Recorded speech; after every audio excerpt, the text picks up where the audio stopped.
continuar aqui.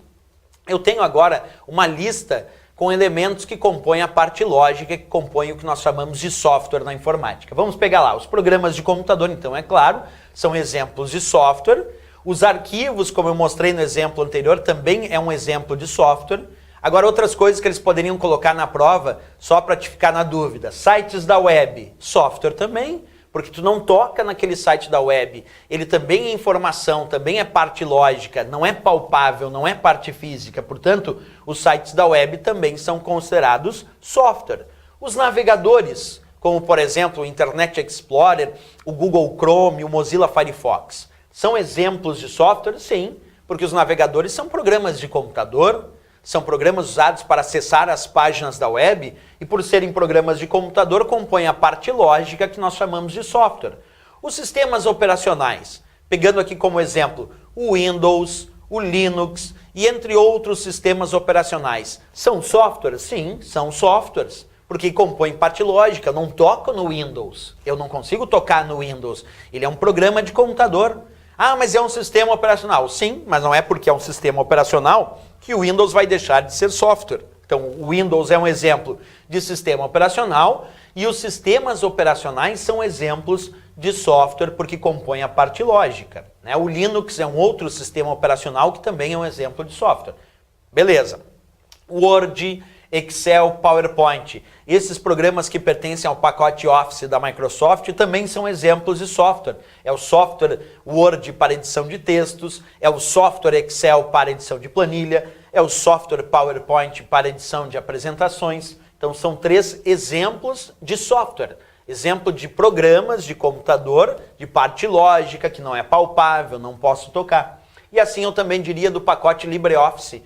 Entrando aí o LibreOffice Writer, que é um editor de textos, o LibreOffice Calc, que é um editor de planilha, o LibreOffice Impress, que é um editor de apresentação, também são exemplos de software, porque são programas de computador, são aplicativos, parte lógica, não posso tocar, portanto também software. Um e-mail que tu envia para alguém. Pegou lá, redigiu um e-mail e enviou para alguém. Será que um e-mail também compõe a ideia de software? Sim. Um e-mail que tu está digitando e enviou para alguém também compõe a ideia de software, porque eu não toco no e-mail, ele não é palpável. Olha só um detalhe agora legal, a memória virtual. A tal memória virtual é um bom exemplo de perigo de prova. Porque antes eu te disse que a memória RAM é hardware, a memória ROM é hardware, a memória flash, que é aquela que vem no pendrive, é hardware também, mas a memória virtual é software. E como é que eu sei que a memória virtual é software, professor? Porque o nome já diz. Se ela é uma memória virtual, é porque ela não é uma memória real. Se ela não é real, ela não é palpável. Se ela não é palpável, ela não é parte física.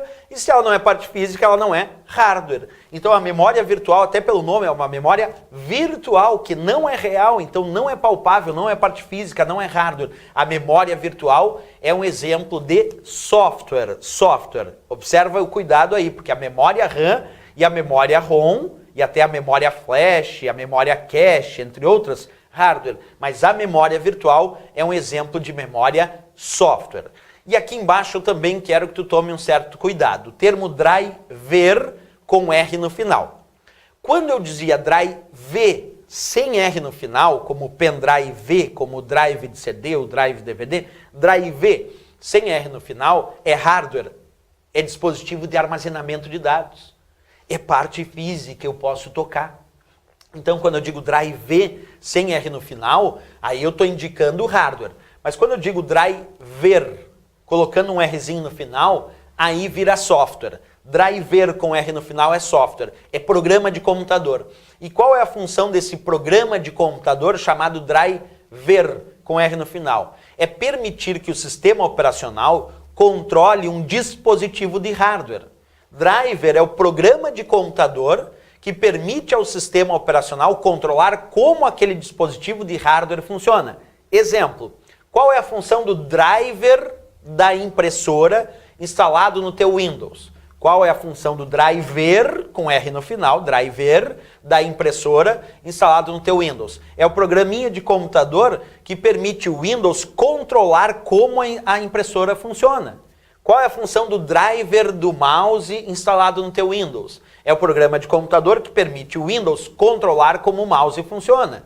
Qual a função do driver do teclado instalado no teu Windows? É o programa de computador que permite o sistema operacional entender e controlar como o teclado funciona. Quer dizer, para cada dispositivo de hardware conectado ao teu computador, é necessário ter um driver específico, quer dizer, um programa de computador que permite o sistema operacional controlar como aquele dispositivo conectado funciona. Mas olha o perigo, drive sem R no final, drive sem R no final é hardware, é o pendrive que é palpável, é hardware. Driver com R no final é software, driver com R no final é software. É um programa de computador que permite o sistema operacional, como por exemplo o Windows, controlar como aquele dispositivo de hardware funciona. Como aquela impressora funciona, é o driver da impressora. Programa que permite o Windows controlar como o mouse funciona, é o driver do mouse. Programa que permite o Windows entender como a placa de rede funciona, é o driver da placa de rede. Então, driver é programa de computador que controla um determinado dispositivo de hardware. Eu, inclusive, quero até pensar um pouquinho melhor depois nessa comparação. Vai ter um determinado ponto da matéria aqui que nós vamos comparar drive com driver. Então, por enquanto, só era a lista dos principais elementos abordados em prova como sendo exemplos de hardware ou exemplos de software, certo?